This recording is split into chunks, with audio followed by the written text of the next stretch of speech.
కానీ corporate colleges కానీ what ever it may, అక్కడ మీ టాలెంట్ కనపడాలి. అక్కడ టాలెంట్, మీ టాలెంట్స్ని మీరు ప్రజెంట్ చేయాలి. మీ అందరికీ హిడెన్ టాలెంట్ బాగుంది, దాన్ని బయటకు ఎక్స్ప్లోర్ అవుతుంది. You have to explore your knowledge, hidden knowledge. ఆ నాలెడ్జ్ని అక్కడ ఎక్స్ప్లోర్. అంటే ఎంతసేపు గెట్ టుగెదర్లు జరిగితే హై స్కూల్ స్టాఫ్ని పిలుస్తారు కానీ ఎక్కడ కూడా ప్రైవేట్ టీచర్స్ని, ఆ 5 మెంబర్స్ టీచర్స్ మీకు గుర్తుండాలి కదా చెప్పండి. ఆ 5 మెంబర్స్ టీచర్స్ మీరు ఇచ్చే వాటిలో ఎక్కువైతారా? కాదు కదా.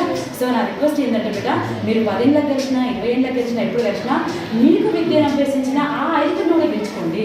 నన్ను కాదు, మీరు విద్యను అభ్యసించలేదు, నన్ను కాదు, కానీ మీకు విద్యను అభ్యసించిన ఆ 5 మెంబర్స్ కూడా గెలుచుకోండి. అది నా రిక్వెస్ట్. ఎందుకంటే ప్రైమరీ టీచర్స్నే అసలు మర్చిపోతుంది. ఎంత కష్టపడ్డా ఎంత చక్కగా చెప్పినా ప్రైమరీ టీచర్స్ గుర్తుండట్లేదు. అది నేను నా రిక్వెస్ట్గా మీకు చెప్తున్నాను బిడ్డ. Good morning, myself Aloka, ZPHS Kadagal, Velpur mandal, district Nizamabad. మేము 2024-2025 బ్యాచ్ మా స్కూల్కి ఒక చిన్న జ్ఞాపకార్థంగా బెల్ని డొనేట్ చేయడం జరుగుతుంది. దీనికి మేము హ్యాపీగా ఫీల్ అవుతున్నాము. మా క్లాస్ వాళ్ళందరం కలిసి ఏకమై ఈ నిర్ణయం తీసుకోవడం జరిగింది.